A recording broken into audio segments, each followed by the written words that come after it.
Federal ఆంధ్రప్రదేశ్కి స్వాగతం. ఆంధ్రప్రదేశ్ రాష్ట్ర రాజకీయాల్లో ఇప్పుడు రాజ్యసభ స్థానాలు కేటాయింపు అతిపెద్ద చర్చగా మారింది.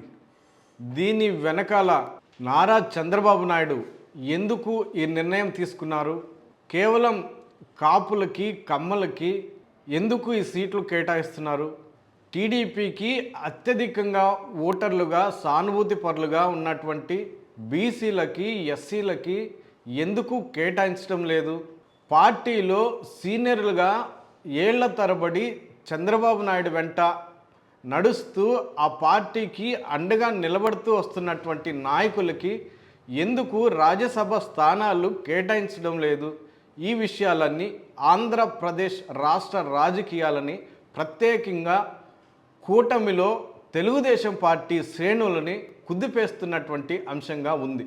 ఆంధ్రప్రదేశ్లో ఇటీవల రాజ్యసభ స్థానాలు కేటాయింపు జరిగింది. ఖాళీ అయినటువంటి 4 రాజ్యసభ స్థానాలను తెలుగుదేశం పార్టీ జనసేనలు పంచుకున్నాయి. బీజేపీకి మాత్రం ఈసారి సీటు దక్కలేదు. అయితే తెలుగుదేశం పార్టీ 3 స్థానాలు, జనసేన పార్టీ 1 స్థానం, ఈ 4 స్థానాలను పంచుకుంది. అయితే తెలుగుదేశం పార్టీ అత్యధిక ఎమ్మెల్యే సీట్లు కలిగి ఉండడం, దాంతోపాటుగా తెలుగుదేశం పార్టీ ఆంధ్రప్రదేశ్ రాష్ట్ర రాజకీయాల్లో అతిపెద్ద పార్టీగా ఉండడం, గతంలో అనేక మార్లు ప్రభుత్వాన్ని ఏర్పాటు చేసినటువంటి నేపథ్యం కలిగి ఉండడం, ఈ నేపథ్యంలో తెలుగుదేశం పార్టీ 3 స్థానాలు తీసుకుంది అన్న చర్చ ఉంది. మరోవైపు జనసేన 2024లోనే, అంటే 2014లో పార్టీ పెట్టినప్పటికీ 2024లో అధికారంలోకి రావడం, 21 సీట్లు ఎమ్మెల్యే సీట్లు గెలుచుకోవడం, 2 ఎంపీ స్థానాలు గెలుచుకోవడం, దీంతోపాటు పార్టీ క్యాడర్ని బలోపేతం చేసుకుంటున్నటువంటి దశలో ఆ పార్టీకి 1 రాజ్యసభ స్థానం కేటాయించారు అన్న చర్చ ఉంది.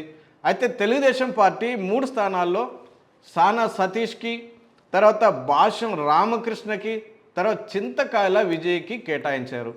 ఎవరు వీళ్ళు అంటే పార్టీలో ఎప్పుడు చేరారు, వీళ్ళకి సీనియారిటీ ఏంటి అన్న చర్చ ఉంది. సానా సతీష్కి ఇదివరకే రాజ్యసభ స్థానం ఉంది. ఇప్పుడు ఆ స్థానం ఆ కాలం పూర్తయిన నేపథ్యంలో ఈయనకి 2సారి ఇచ్చారు. తర్వాత భాష్యం రామకృష్ణ, ఈయన తెలుగుదేశం పార్టీలో ఎప్పుడు చేరారు, అసలు తెలుగుదేశం పార్టీ చేసినటువంటి అనేక ఉద్యమాల్లో ఎక్కడ ఉన్నారు అన్న చర్చ, ప్రశ్నలు కూడా వినిపిస్తున్నాయి. ఈయన ఒక భాష్యం సంస్థ డైరెక్టర్గా ఉండడం, ఎండీగా ఉండడం, వ్యవస్థాపకుడిగా ఉండడం, తర్వాత పార్టీకి అనేక రకాలుగా ఆదుకున్నారు. ప్రత్యేకించి ఆర్థిక పరమైనటువంటి అంశాలలో చంద్రబాబు నాయుడిని, టీడీపీని ఆదుకున్నారు, అందుకే రాజ్యసభ స్థానం ఇచ్చారు అన్న చర్చ మరోవైపు వినిపిస్తుంది. తర్వాత చింతకాయల అయ్యన్న పాత్రుడు అసెంబ్లీ స్పీకర్గా ఉన్నారు, ఆయన కుమారుడు చింతకాయల విజయ్కి ఇప్పుడు రాజ్యసభ స్థానం కేటాయించారు.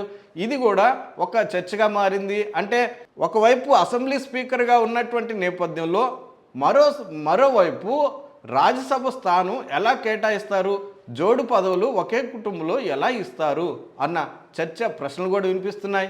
మొత్తం మీద తెలుగుదేశం పార్టీ క్యాడర్ని, ఆ పార్టీలో ఉన్నటువంటి సీనియర్ నాయకుల్ని ప్రాతిపదిగా తీసుకుందా లేదా అన్నది మౌలికమైనటువంటి ప్రశ్నగా తెరపైకి వచ్చింది. ఎప్పటి నుంచో సీనియర్లుగా ఉన్నటువంటి నాయకుల్ని ఎందుకు విస్మరిస్తుంది తెలుగుదేశం పార్టీ అన్న ప్రశ్న కూడా తెరపైకి వచ్చింది. అంటే ఈ 4 సీట్లు కేటాయింపుల్లో ప్రధానంగా నారా లోకేష్ పాత్ర కీలకంగా వ్యవహరించారు అన్న చర్చ మరోవైపు వినిపిస్తుంది.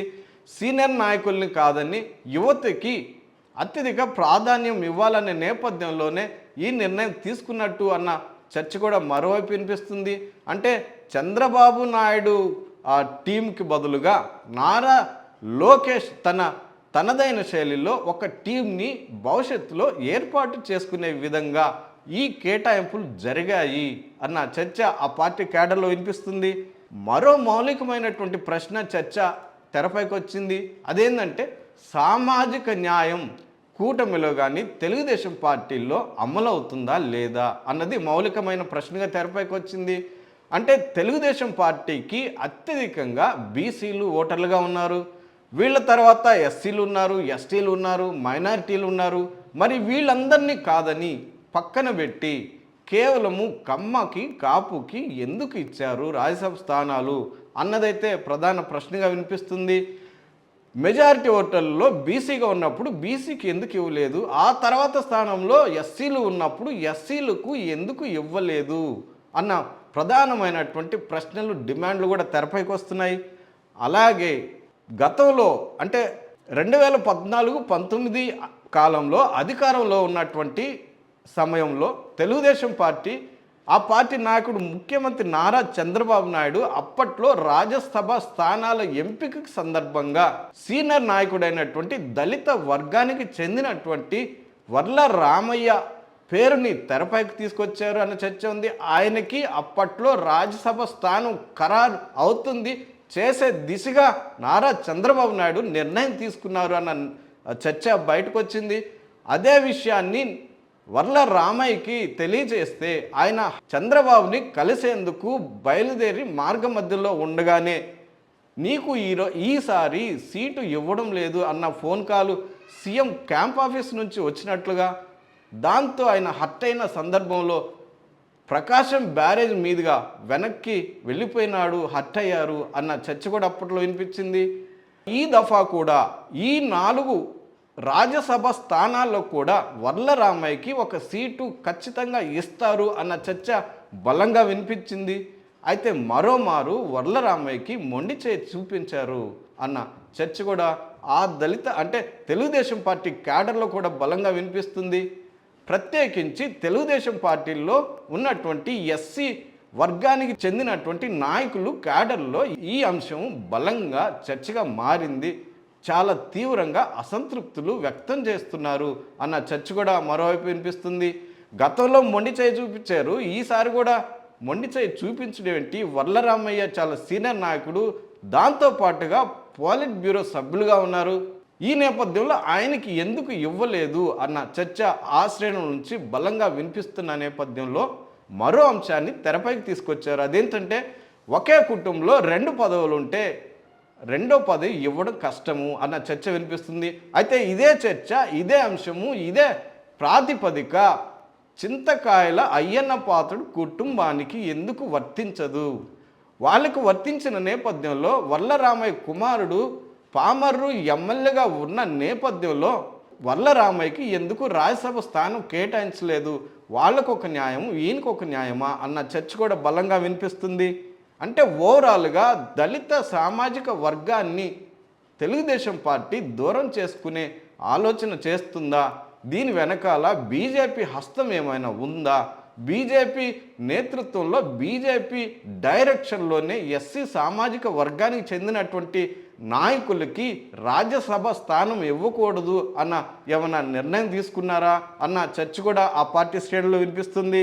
మొత్తం మీద ఈసారి 4 రాజ్యసభ స్థానాలు కేటాయింపుల్లో సామాజిక న్యాయం అమలు కాలేదు అన్న అంశం అయితే బలంగా వినిపిస్తోంది.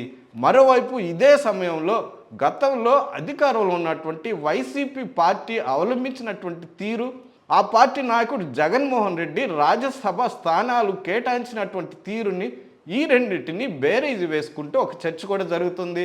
అప్పట్లో వైసీపీలో గొల్ల బాబురావు అన్న దళిత సామాజిక వర్గానికి చెందినటువంటి నాయకుడిని రాజ్యసభ స్థానానికి పంపించి సామాజిక న్యాయం దిశగా అడుగులు వేస్తున్నాము అన్న సంకేతాలు ఆంధ్రప్రదేశ్ రాష్ట్ర ప్రజలకి ఇచ్చారు జగన్మోహన్ రెడ్డి అన్న చర్చ కూడా ఇప్పుడు తెరపైకి వచ్చింది.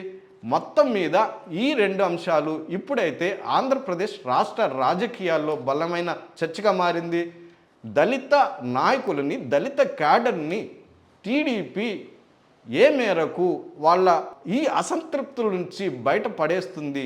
రాబోయే కాలంలో వీళ్ళకి ఇంకేమైనా బలమైన మరి ప్రాముఖ్యమైనటువంటి స్థానాలు ఏమైనా కల్పిస్తారా అన్న ప్రశ్నలు, చర్చలు అయితే బలంగా వినిపిస్తున్నాయి.